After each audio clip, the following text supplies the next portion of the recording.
Estamos começando mais um programa Vida Selvagem e hoje nós vamos receber o estudante, o mestrando, Patrick Eloan. O Patrick Eloan, ele é da comunidade indígena, ele é um tupinambá de Belém do Pará e hoje está em Lisboa. Para a surpresa de muitos que não compreendem a civilização indígena, ele está em Lisboa, ele está em Portugal. Eu não sei exatamente se ele vai, daqui a pouco ele vai contar melhor onde é que ele está. Mas o fato é que ele está fazendo, vai começar agora o mestrado. Então, aqueles que não entendem, que não conhecem bem da população indígena, da população originária do Brasil, pode até não entender como é que pode, né? O índio fazendo mestrado. Vocês vão ver aí, ó, Eloan, Patrick Eloan, um rapaz bonito, um rapaz que fala inglês, fala francês, fala português, fala tupinambá, enfim, e está aí orgulhando o povo brasileiro, levando o que de melhor tem no nosso país. Quer dizer, no nosso país não é feito apenas de uma população oriunda da Europa, né? De Portugal, naquela invasão que aconteceu em 1500. Também existem os povos originários que tratam a floresta de uma forma diferente, a natureza de uma forma diferente. E hoje o Eloan vai nos contar um pouco disso. Eloan, Patrick Eloan, tudo bom? Olá, boa noite aqui já em Portugal e acho que no Brasil agora é à tarde, não é? É um prazer, né? É um privilégio estar aqui mais uma vez. Então, que eu vou me apresentar. O meu nome é Luan Patrick, sou dos povos Tupinambá de Belém do Pará. Vou começar agora um mestrado na cidade de Bragança, no Instituto Politécnico de Bragança, em Educação Ambiental. Então, hoje falar dos povos originários para mim é uma honra, porque é a minha descendência, é a minha cultura, e isso é muito vivo dentro da minha família e não só dentro da minha família, mas dentro da cidade de Belém. Nós respiramos a natureza, nós vivemos com a natureza, e sem a natureza nós não conseguiríamos viver. Então, é esse ponto de partida que é essa identidade que eu crio, que eu venho não só aqui nesse programa, mas em vários discursos, em várias palestras, em vários congressos que eu falo realmente da importância da floresta para os seres humanos, né? Sem a floresta nós não conseguiríamos sobreviver. Então é uma honra estar aqui, muito obrigado. Então vamos dar Ô, início. Patrick, Sim. vamos sim. Ô, Patrick, bom, primeiro também quero agradecer bastante você dar o seu tempo para conversar conosco, né? Principalmente num momento tão crucial da história do Brasil. Como você sabe, o Brasil ele ultrapassou uma fase difícil, quer dizer, nós estamos ainda tentando ultrapassar essa fase. No dia 1º de janeiro, o Brasil passou a ser governado por um outro modo de pensar, né? O presidente Lula, vendo os desmandos que aconteceram no governo Bolsonaro, ele começou a tratar tudo de um modo diferente e em meio a uma tentativa de golpe de Estado no dia 8 de janeiro, pouco depois, eclodiu no Brasil, Patrick, uma informação grande sobre o genocídio que vem sendo praticado contra os irmãos Yanomamis. E nós sabemos que a etnia Yanomami é apenas uma delas. Então, naturalmente, o que vem correndo o mundo é o que acontece com os Yanomamis, mas nós não podemos deixar de considerar que existe. E eu queria que você nos ajudasse a compreender isso. E aí eu queria que você, que é um estudioso do assunto, você já publicou alguns estudos, alguns artigos, eu queria que você fizesse uma exposição geral daquilo que você acha que é interessante para que a gente possa compreender melhor o que vem acontecendo com os povos Yanomamis e também, naturalmente, sobre os outros povos que habitam a nossa Amazônia. Ok, tá bem. Vou partilhar aqui a tela então e vou abrir aqui um documento. Não sei se vocês conseguem ver ou não. Ainda não. Espera aí. Não sei o que é que vai acontecer aqui, mas já compartilhei a tela. Acho que ainda não. Espera aí. Não Deixa sei eu ver se. aqui. Espera aí. Vou interromper o compartilhamento e vou fazer outra vez. Ferramenta Agora, de. já conseguiu? Agora veio perfeito, Ah, ok. perfeito. Eu publiquei um trabalho, um artigo científico, que eu trago justamente essas causas, essas consequências que vem ocorrido na Amazônia pelo o antigo governo. Mas antes disso, eu coloquei aqui cultura indígena, a importância da floresta amazônica para os povos indígenas. Então, esse aqui é o ponto de partida para a nossa discussão. E esse ponto aqui que nós vamos tentar aqui debruçar e tentar aqui desvendar algumas coisas muito antes do que está acontecendo agora. É, eu coloco aqui a minha pesquisa.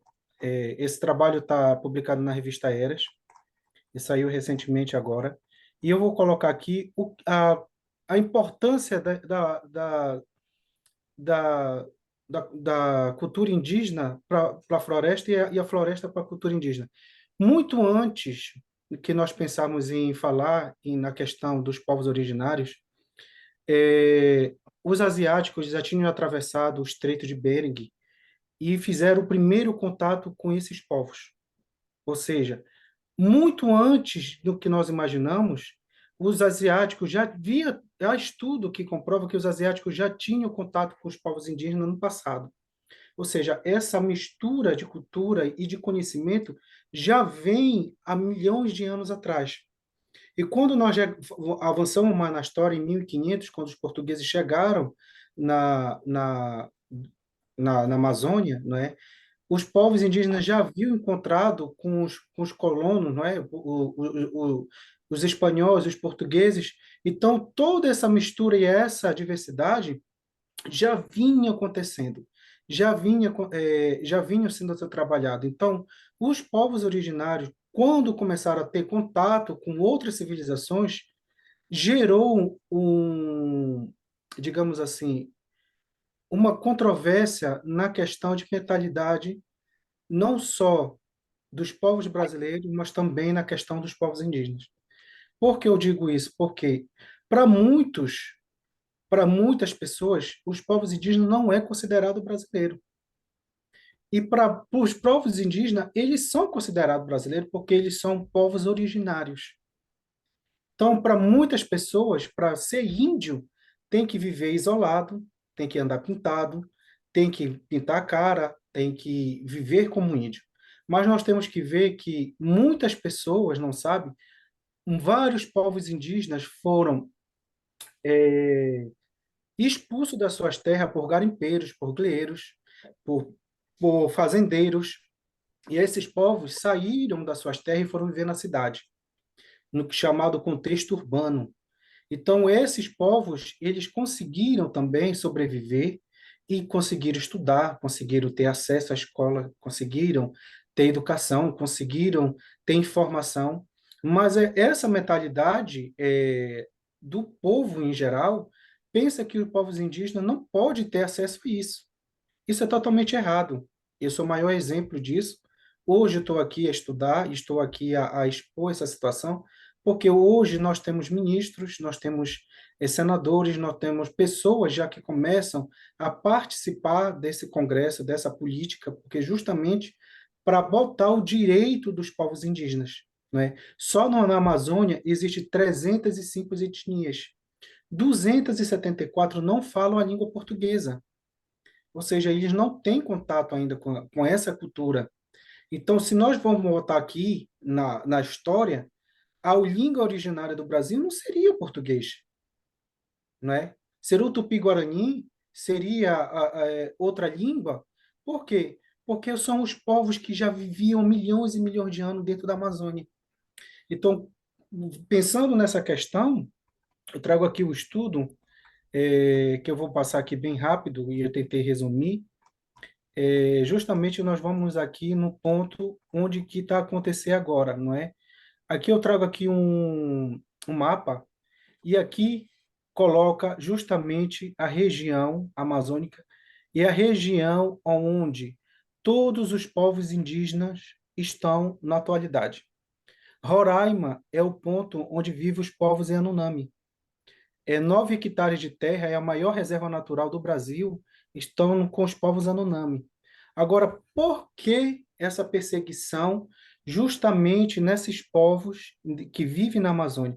Porque é uma região muito rica em minérios, é uma região riquíssima em ouro, E o que vem acontecendo, não só agora, no antigo governo, mas desde a ditadura, a desflorestação na Amazônia já vinha acontecendo, sem procedência, sem aviso prévio.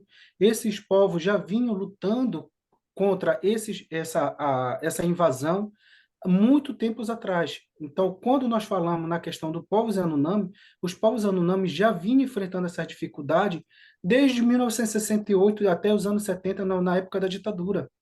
Então, esses povos já vinham lutando pelo seu território, que hoje é uma reserva natural, muito antes do que nós imaginávamos. Hoje começou a percutir essa questão dos povos Yanomami, mas existe aqui uma década de luta, uma década de mortes, uma década de perda de vida que os povos brasileiros, né, que eu vou falar assim, esquecem diariamente da luta desse povo. Se hoje a Amazônia está de pé, é porque os povos originários lutam diariamente por suas terras. Eu vou mostrar depois aqui um fato que foi publicado também aqui. Isso aqui é um mapa que prova que nesses pontos vermelhos foram áreas justamente de queimadas, áreas e estados que foram deflorestadas por queima. E essas áreas aqui em ponto verde são áreas degradadas, ou seja, são áreas de não retorno, que não vai voltar mais. E todas as pessoas sabem que a Amazônia tem um solo completamente inapropriado para a agricultura, devido ao seu solo arenoso. Então, essa intensificação de florestação, de queimadas, de processos químicos para a extração do ouro, vai levar essa área de não retorno, porque é uma camada muito fina de humus, com o solo completamente arenoso, e não só, é uma área que chove muito. A Amazônia ela é responsável por 9 países amazônicos de fazer a evaporização de chuva. Ou seja, quando essas árvores começam a ser desmatadas, muita região dos países internacionais que fazem fronteira com a Amazônia vão sofrer com a falta da chuva. A consequência não só para o Brasil, mas para o mundo. Então, essa questão aqui é muito importante ressaltar que eles não vê a, o problema que está começando a intensificar, e não só na floresta amazônica, como outras florestas a nível mundial. Aqui, olha, pode ver que Roraima, aqui quando apresenta no gráfico, foi uma área que perderam mais de 8.000 hectares de terra, ou seja, mais de um terço da área de Roraima, dos povos Yanomami, foram destruídas pelos garimpeiros. O que levou com essa ação foi, devido à entrada de garimpeiros, contaminar os rios, o acesso à comida os Anonamis não conseguiram ter, porque era muito barulho, eles não tinham acesso à comida, que eles vivem, eles são os povos caçadores e coletores, peixes completamente contaminados, a ação pública e a ação de saúde pública não tinha acesso, porque os garimpeiros tomavam conta dos povos, postos de saúde, então eles tinham medo de chegar próximo, e vem o maior caso de genocídio. Por que eu digo isso? Porque eu tive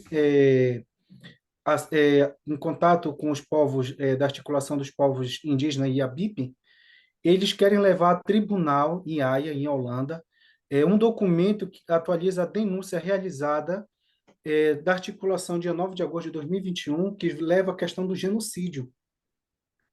No Brasil, existe uma lei em 1956 que fala do genocídio, que o homicídio qualificado de 12 a 30 anos, que leva à intenção ou uma ação que realmente que tenha um ato de genocídio. Ou seja, essa lei existe.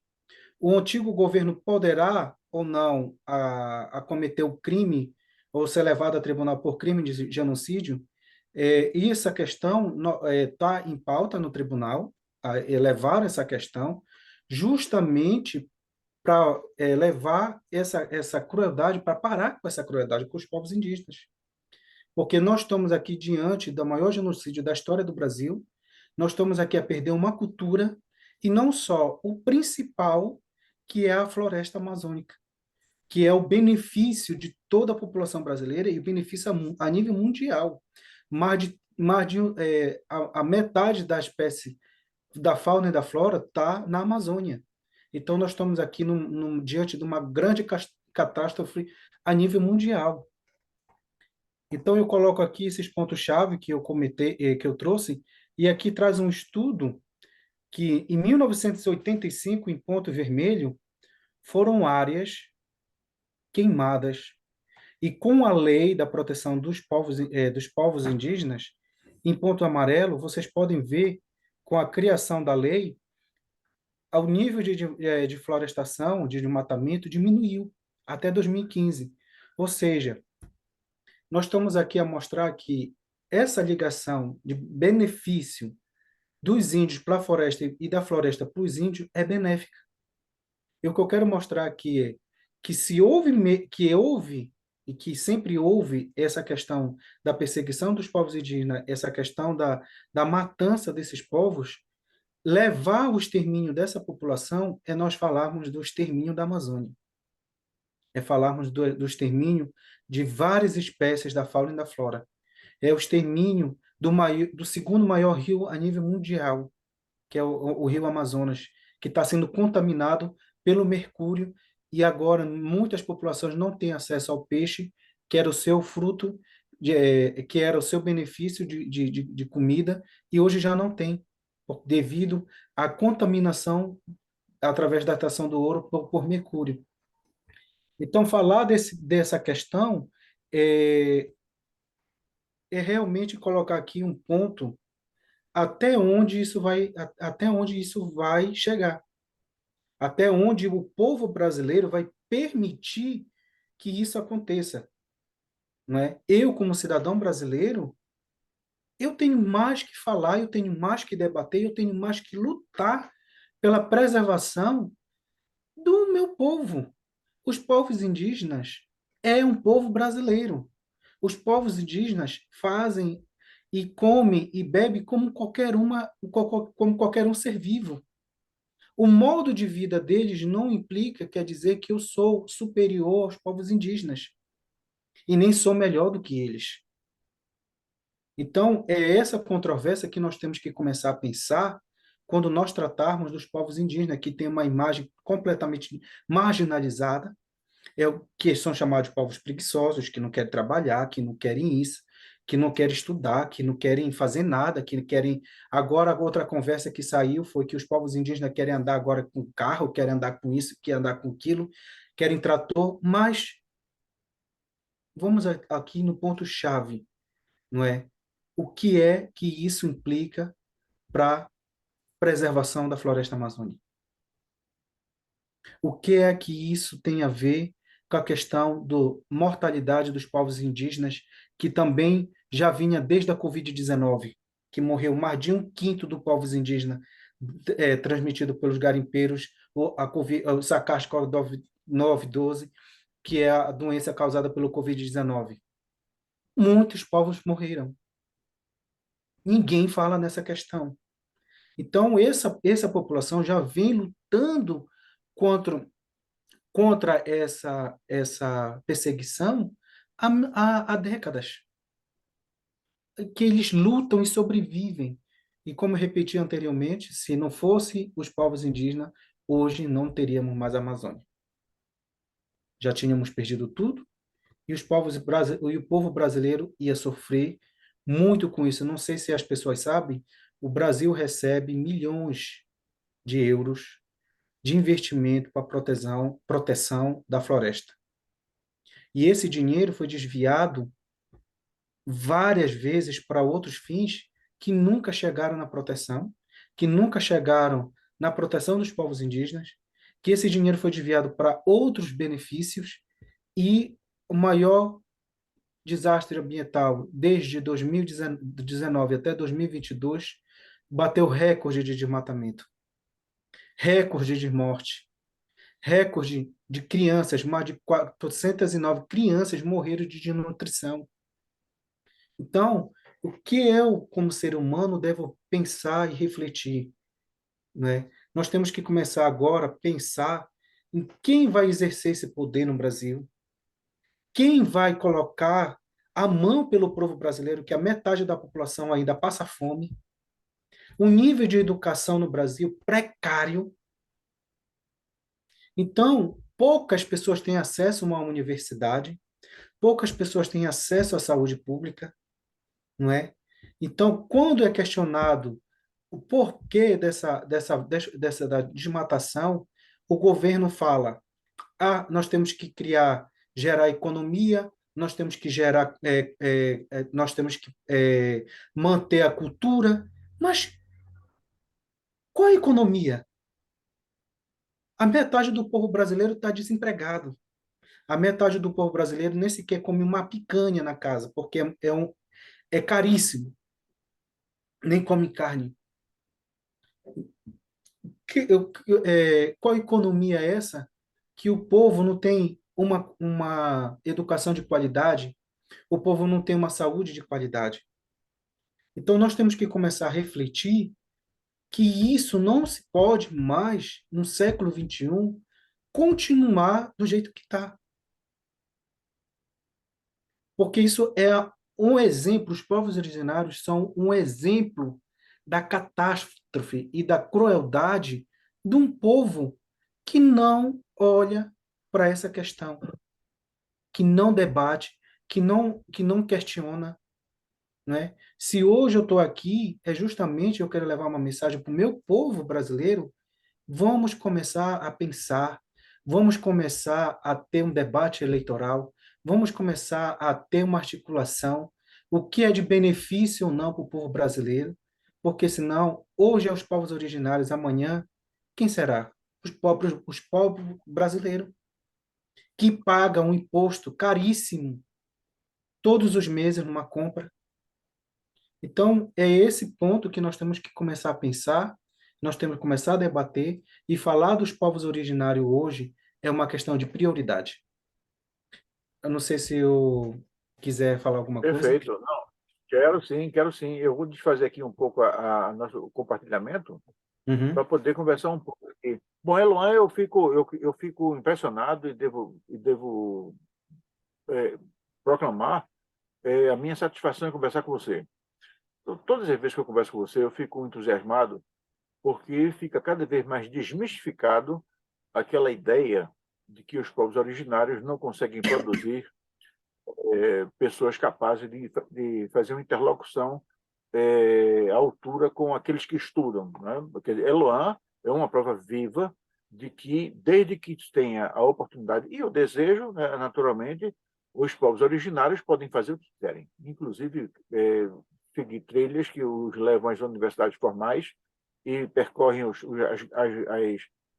estágios naturais e formais da educação às quais nós estamos habituados.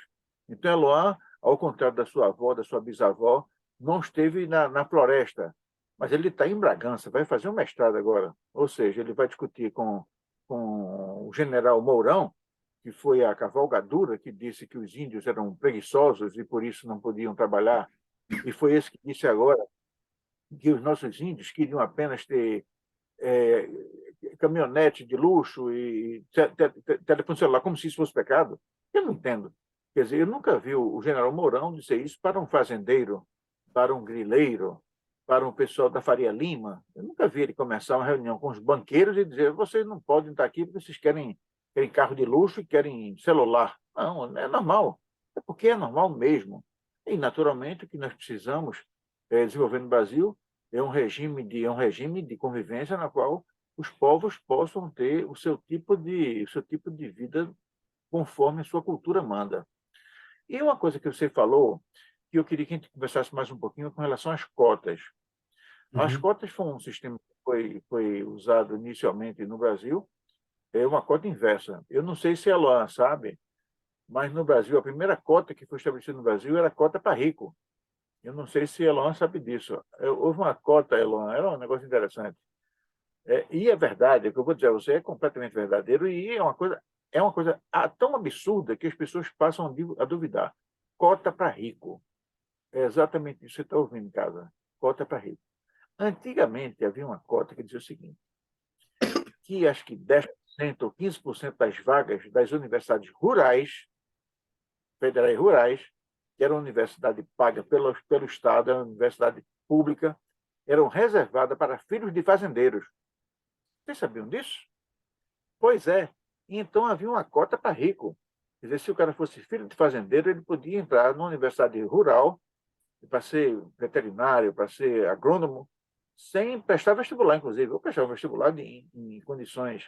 Mas quando se começou a tentar usar a cota para fazer justiça, e a justiça com as populações que foram sequestradas da África, negros, justiça com os índios, de modo que garantir uma evolução. Aí começaram, os brancos começaram a ficar loucos. Não, não pode. Como que não pode? Quer dizer, você quer um regime de supremacia branca? Não, não dá, não dá, não, não dá, não. Aí eu queria que você, Elon, falasse um pouco da cota, do regime de cotas, da eventual importância do regime de cotas para a consolidação de uma, de uma base na população indígena capaz de travar debates com esse pessoal que não compreende exatamente o que é fazer parte da comunidade originária. Ok. É assim, o sistema de cota hoje do Brasil, é, ela vai na controvérsia o que é uma educação para todos. Por que eu digo isso? Porque uma pessoa que recebe um salário mínimo no Brasil, ela não tem condição de colocar um filho dentro de uma universidade paga.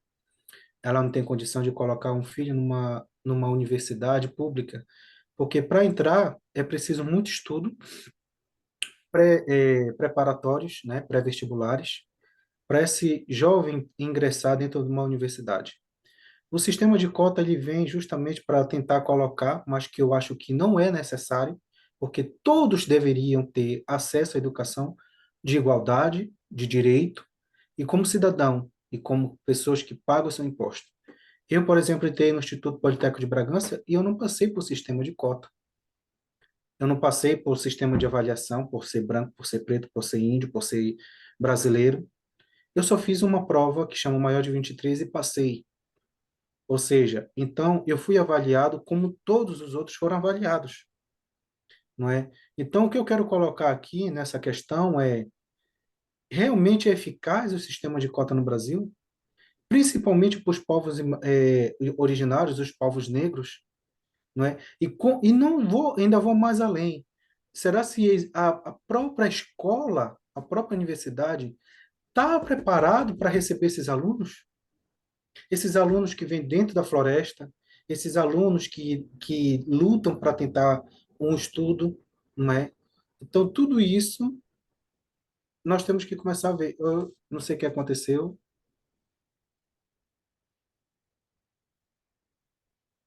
Agora apareceu. Ficou a imagem, apareceu uma Não, mensagem é só. que a mensagem era o seu nome. Ah, ok. É que uma mensagem que. É uma mensagem, eu vou colocar agora no ar, que nós estamos no sistema diferente de exposição de imagem, nós estamos no sistema de galeria, ao lado do seu, então eu vou colocar o seu nome aqui, porque algumas pessoas não. Eu vi Patrick Eloan, não sabe exatamente como é que eu vou colocar então Patrick Eloan para as pessoas perceberem como é. Mas continua a Ok, resposta. tá bem.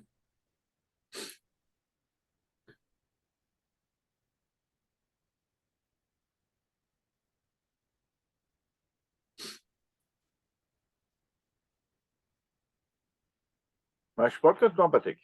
Sim. Então, como eu falei anteriormente, falar do sistema de cota no Brasil para os povos originários, até mesmo para os povos descendentes de África, negros e pardos, nós temos que começar a repensar muito nessa questão.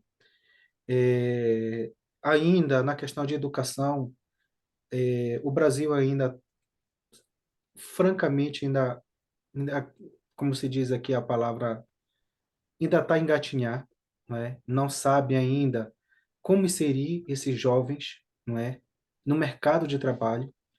Eu tenho observado onde eu estudo agora, triplicou o número de jovens estudar fora no exterior. Ou seja, eu pergunto para eles assim, então, e o Brasil, como é que vai a universidade? Patrick, eu não me vejo mais porque aquilo está um caos.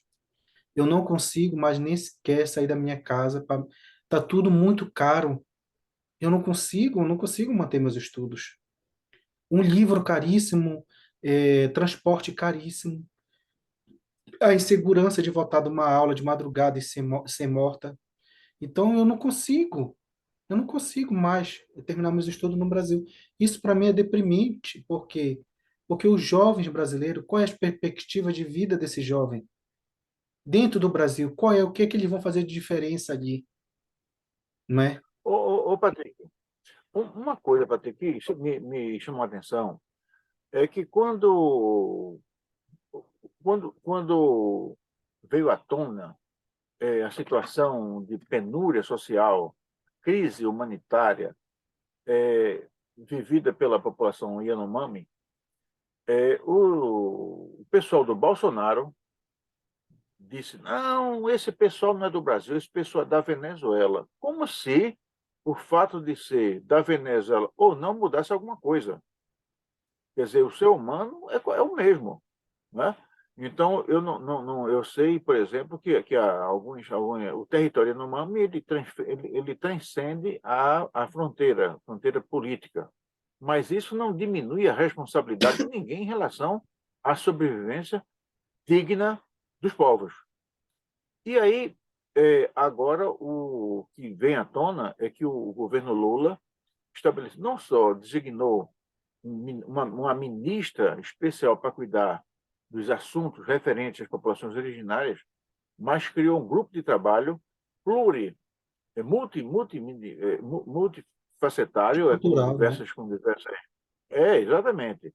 E aí eu queria que você comentasse um pouco se isso é importante para a compreensão e, mais ainda, nesse grupo, me parece que a exceção da ministra, do pessoal do Ministério das Populações, não existe ainda nenhum representante direto das populações originárias. Eu queria saber se você acha que a presença de algum representante das populações originárias, um cacique, enfim, alguém, se poderia aumentar a eficácia ou pelo menos a compreensão das necessidades das populações indígenas. Sim, a ministra, né, que está designada nesse ponto, né, que é em Brasília, eu fiquei muito feliz quando eu li uma nota que falava que seria um espaço voltado, digamos, para os povos indígenas, não é? Para o cuidado dos povos indígenas dentro de Brasília.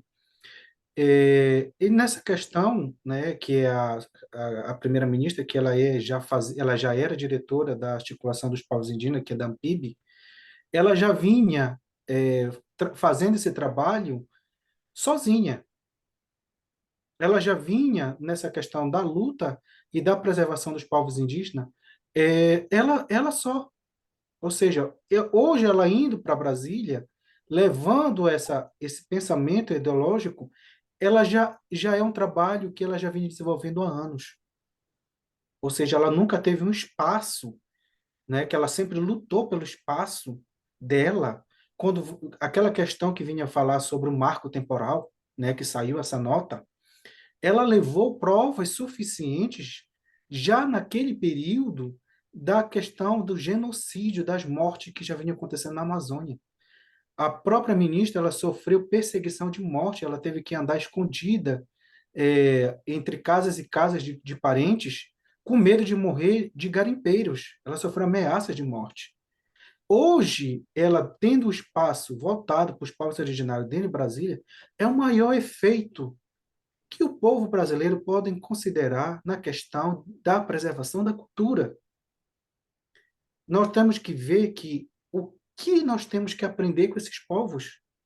Vários estudos esses povos ainda estão por desenvolver, não só na questão cultural, mas questão de espécies que não foram catalogadas, de árvores que nunca foram estudadas, fontes de nascente de rio que nunca foram mostrados, espécies de anfíbios que nunca foram estudados.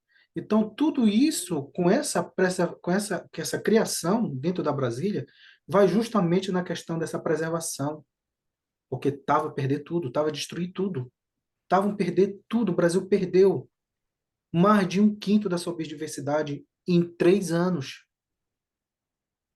não é? Então, a Sônia Guajajara realmente vem com essa proposta, não só da questão da preservação dos povos indígenas, mas sim a questão da preservação da Amazônia. Uma coisa que eu acho interessante, e nisso eu falo com uma pontinha muito grande de orgulho, eu não sei se você sabe, mas durante muito tempo eu fui presidente da União Brasileira de Escritores. E naturalmente, eu tive a chance de dar sequência àquilo que meus antecessores fizeram, mas pude avançar um pouco mais. E entre os avanços que eu fiz, e hoje eu falo com muito orgulho, primeiro foi a admissão dos poetas populares como escritores normais, como qualquer outro, né? Uhum. Antigamente, os escritores cordelistas não eram tratados como poetas. Enfim, o poeta cordelista é como se não fosse poeta, né? E nós mudamos o estatuto de modo que os cordelistas pudessem ser sócios tais quais qualquer outro poeta. Mas uma outra coisa que eu fiz, Patrick, foi alterar o conceito de língua portuguesa, o conceito de língua brasileira. No Estatuto Antigo, dizia que a UBE ela tinha como objetivo a proteção da língua portuguesa, né? Enfim, em todas as suas dimensões. E eu alterei isso. Então, a UBE passou a ter a preocupação com as línguas faladas no Brasil, fossem o português ou fossem as línguas que são usadas pelos povos originários. E você bem falou há poucos instantes quantas línguas podem estar perdidas pela extinção das etnias, né? E aí eu queria que comentasse um pouco a respeito disso, Elon. Uhum. A questão das línguas faladas pelas diversas etnias. Você já falou ainda agora que se não tivesse havido o advento da chegada dos portugueses ao Brasil, a língua falada no Brasil seria o tupi-guarani. Mas eu queria que você falasse um pouco mais sobre essa questão das línguas, da importância cultural das diversas etnias para a formação do país enquanto país, e não enquanto um segmento protetor desse ou daquele grupo de interesse chegado da Europa ou de outro canto. Sim, muito obrigado pela oportunidade de realmente tocar nesse ponto. É um tema polêmico ainda nos dias atuais, quando nós tratamos na questão de língua, né? Eu vou fazer aqui um balanço geral, que quando eu saí do Brasil e vim estudar em Portugal, eu tive que aprender a falar e escrever a língua português europeu. Isso foi bem claro para mim.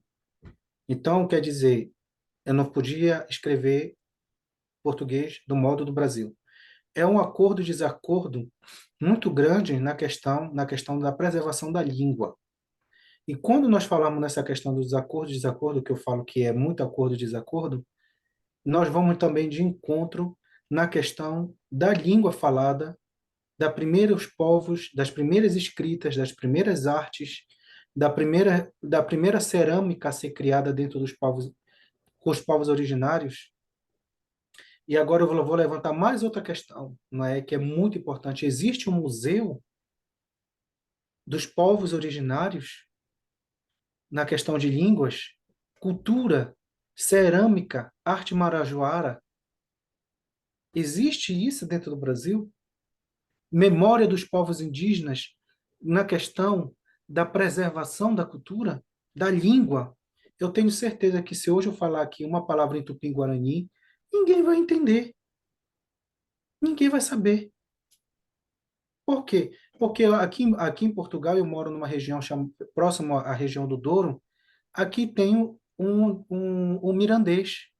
E as crianças estudam mirandês dentro da sala de aula, que era uma língua originária dessa região. As crianças aprendem a falar português e mirandês.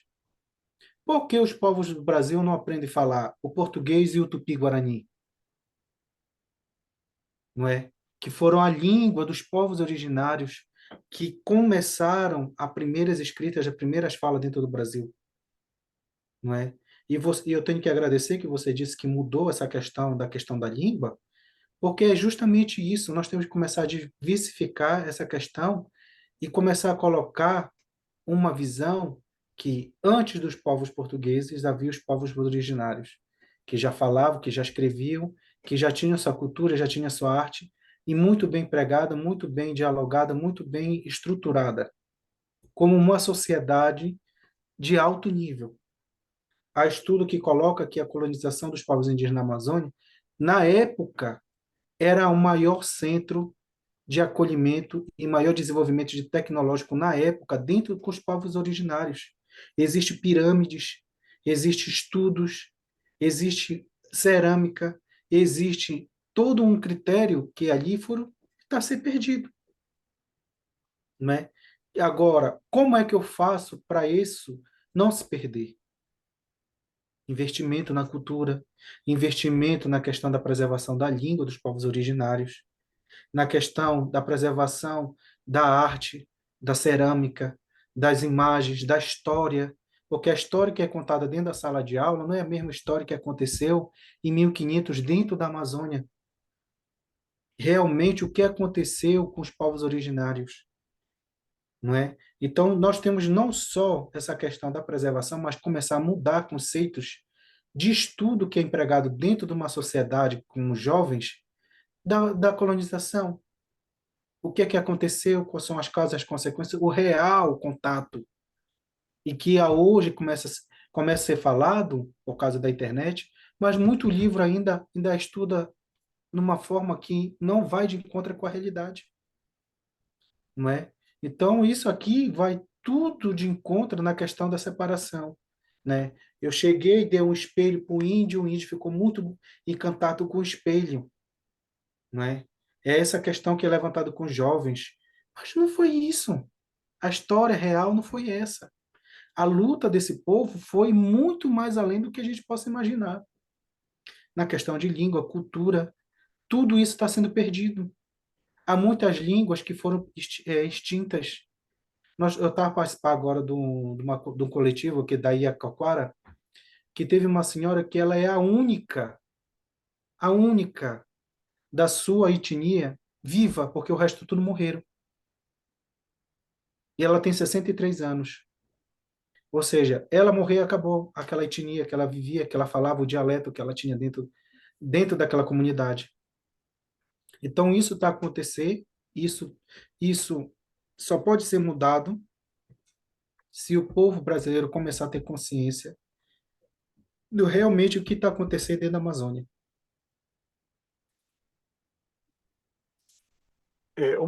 Isso é uma coisa muito séria, né? Porque as pessoas não percebem isso, né? Veja bem, se as pessoas não têm a consciência da biodiversidade e nem da questão da multietnia, né? Nós estamos um conjunto de pessoas, né?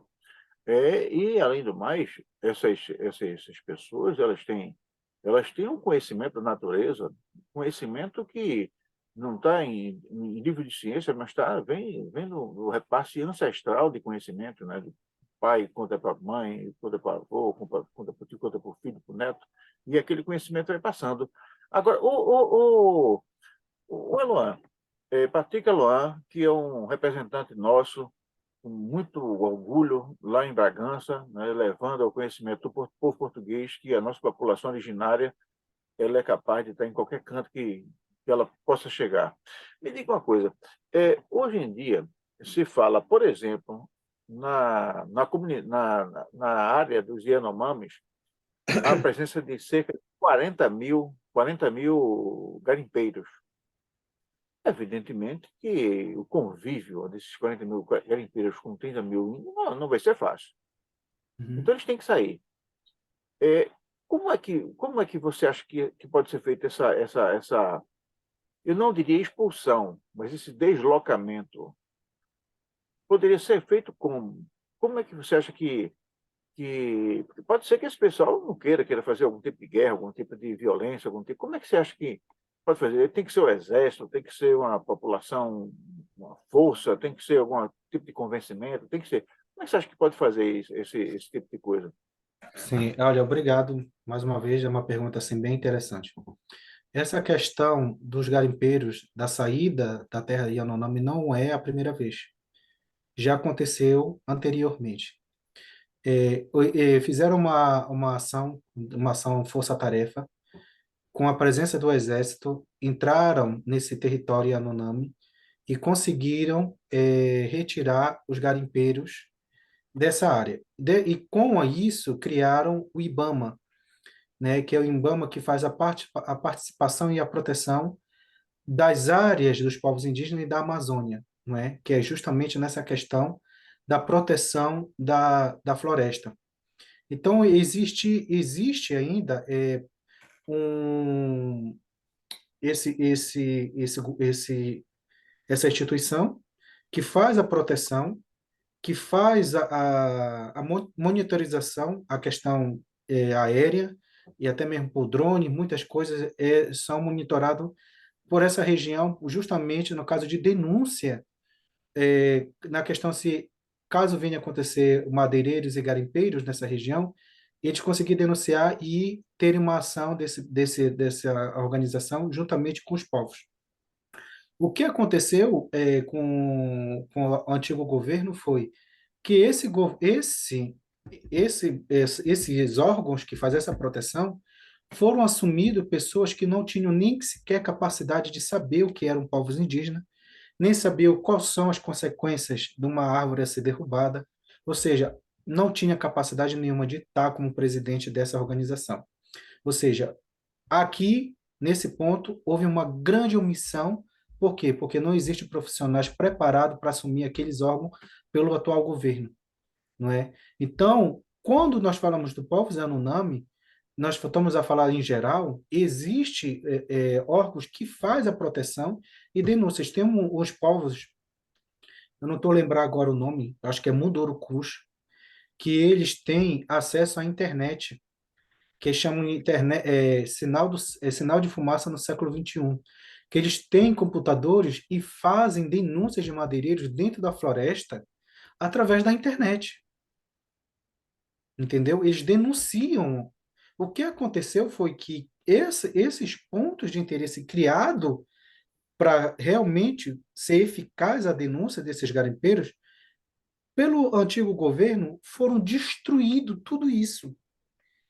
Queimaram, derrubaram, mataram tudo que fosse de encontro à garimpagem e ao madeireiro, foram tudo destruído. Ou seja, eles ficaram completamente isolados, eles não tinham contato. Nós só conseguimos ver imagens dos garimpeiros dentro da Amazônia foi porque existiam repórteres que iam para lá fazer reportagem, que iam para lá voluntários que levavam a internet e o telefone para fazer filmagem. Porque esses povos foram completamente é, cortados de qualquer contato, não é? Então, quando você fala na questão como o governo ia agir, isso, essa ação-tarefa já tinha acontecido antes.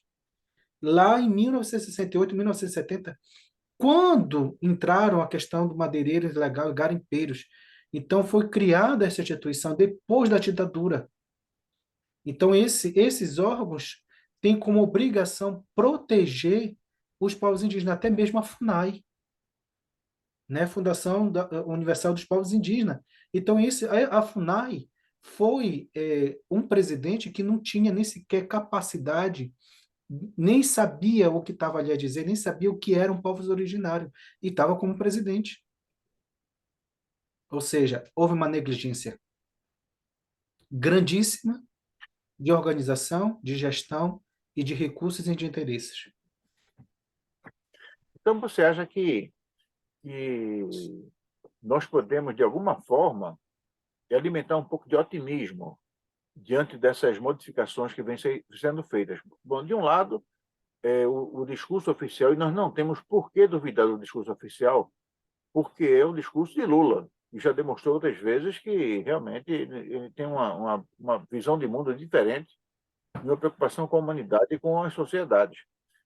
Mas então, a criação do Ministério dos Povos Indígenas, o restabelecimento da moralidade no IBAMA, na FUNAI, no IBDF, Enfim, nesses cantos assim, você acha que a gente pode, de alguma forma, começar a ter um pouquinho de alento de que a situação vai melhorar? Ou você acha que a situação vai ficar pior? Olha, Ou piorar ou manter, diga. eu acho assim, eu só vou conseguir ter alento e falar assim, vou conseguir respirar quando? Eu vou tocar no ponto que você falou anteriormente. Quando existir representantes indígenas dentro desses órgãos, Perfeito. sabe?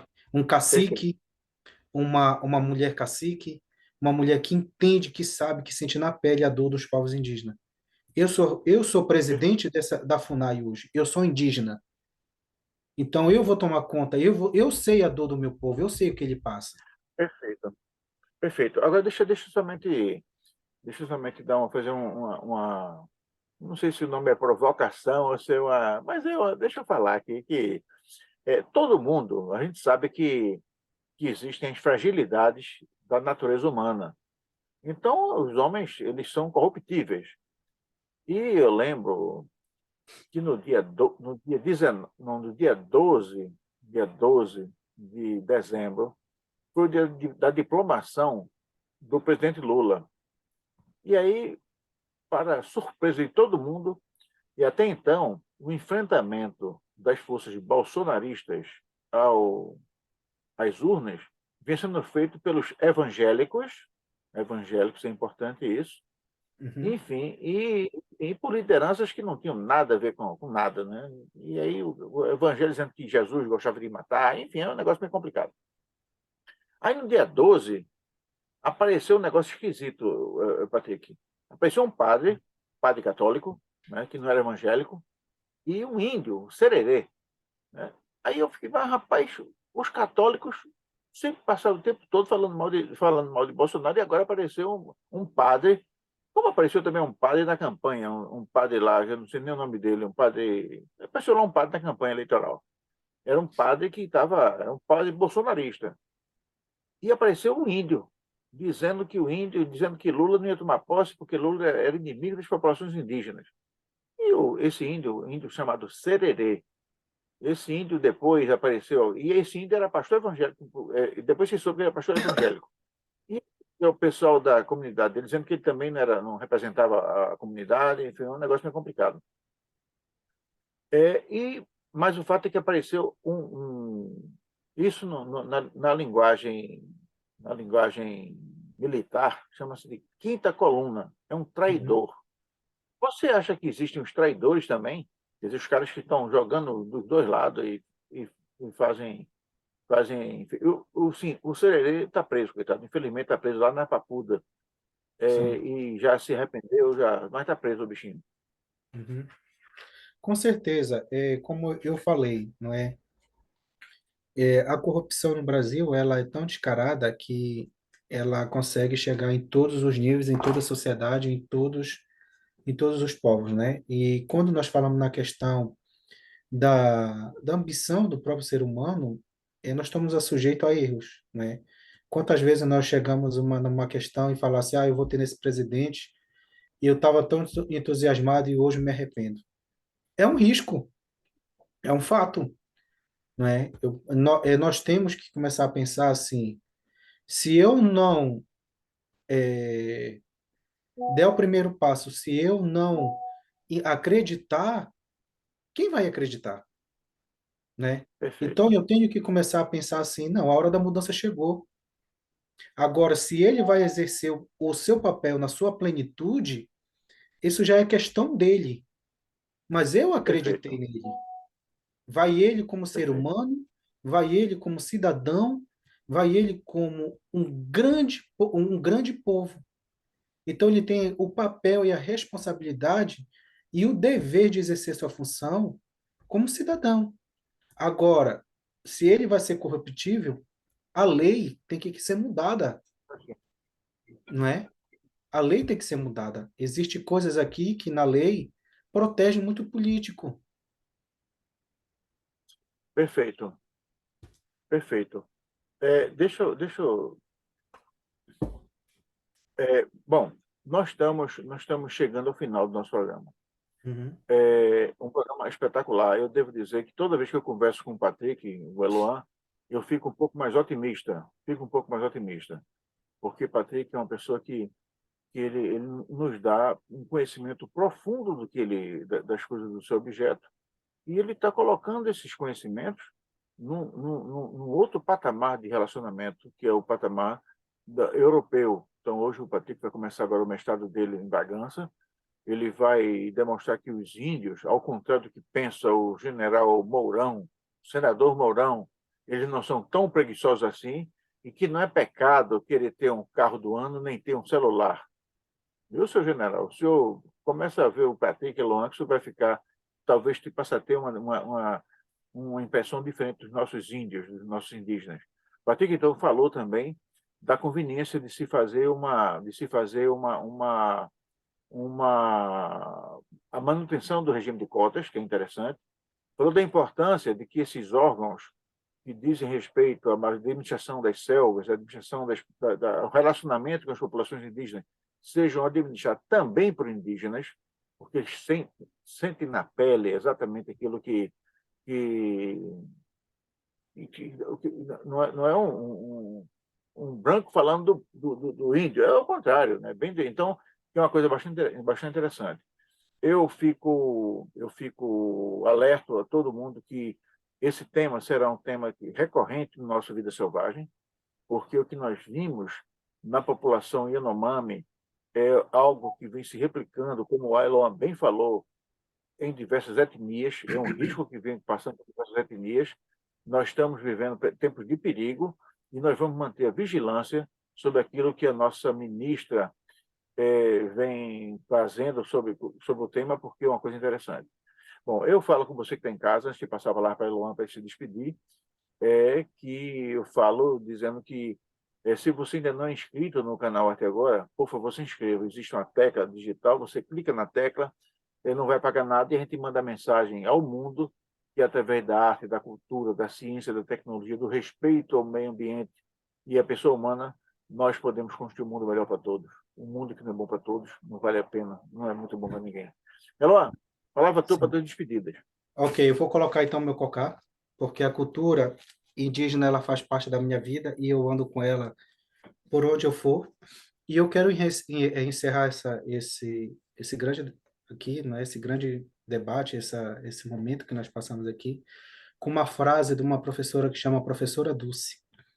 E essa frase ela ficou muito viva na minha mente, que diz assim: um povo educado, social e politicamente, é uma força de mudança que, exercida na sua plenitude, pode refletir numa sociedade de alta economia e de alta cultura. Ou seja, sem educação nós não conseguimos progredir. E é preciso começarmos a ter, olhar e respeitar os grandes professores, os grandes alunos e as grandes universidades e dar oportunidade aos grandes jovens. Muito obrigado. Eu fico muito feliz e, mais uma vez, eu enalteço a figura de Patrick Eloan por tudo que ele representa. Eloan, muito obrigado e até a próxima. Espero que você volte aqui ao canal muito ver. Então, até Um logo. Um abraço. abraço para todo mundo. Tchau, tchau. Tchau, tchau. Eu vejo a expressão da vida bem coração, bem coração, vermelho, vermelho, coração, meu, tem garantido a foto da roda vermelha, não tem garantido a foto do som vermelho, ai, meu